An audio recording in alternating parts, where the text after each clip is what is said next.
Ito mga kabidyoke, gagawa tayo ng video ng kung paano mag set up ng TV na hindi mo na kailangang magpindot sa likod at mag video. I-settings natin ha, para may alam kayo. Ito yung TV, karami naman ng China na si settings yan, hanap nyo lang kayo ng code, pero ito demo lang to, sample. Saksak ko ha. Yan, naka red lang siya, kailangan pang pindutin sa likod para siya mag power. Yan, power na. Ito nga pala yung TV nakuha ko, American Live. Tapos naka channel siya kasi hindi pa siya naka auto.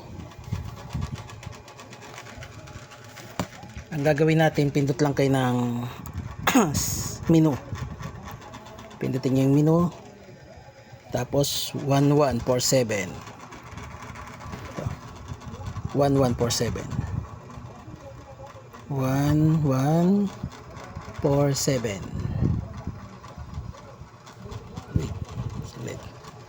menu 1147. Ayun yung lalabas. Ngayon, para dun sa automatic on, ilagay nyo dito sa general settings. Scroll down lang natin. Yan. Yan, automatic on, tapos yung right button.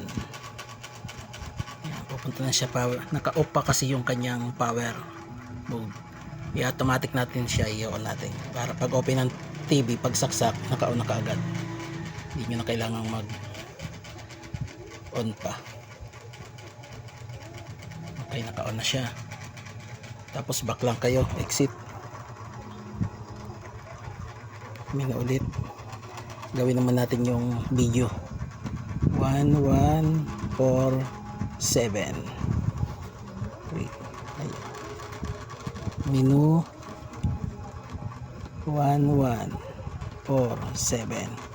Yan. Pupunta naman tayo dun sa picture settings para naka-video na siya agad pag open. Yan. Tapos right click dito sa button.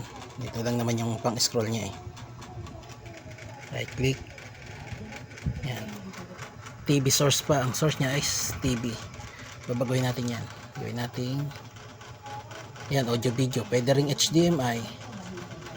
Yan, HDMI, PC, media. Yan, TV ulit. Ayan, audio video lang tayo. Yan, tapos exit lang. Exit. Yan. Setup na yan. Bunutin ko ulit yung saksak. Yan, off na yung TV. Then isasaksak ko na. Mag-open na siya. Automatic. Yun. Okay. Tapos naka-video. Ayan, audio video 1. Ayun lang. Ito po ay from loaded mix video, okay. Ayan lang po mga ka-video, kaya para hindi na kayo mahirapang magpindot-pindot pa sa TV nyo. Sige po, yun lang. Thank you.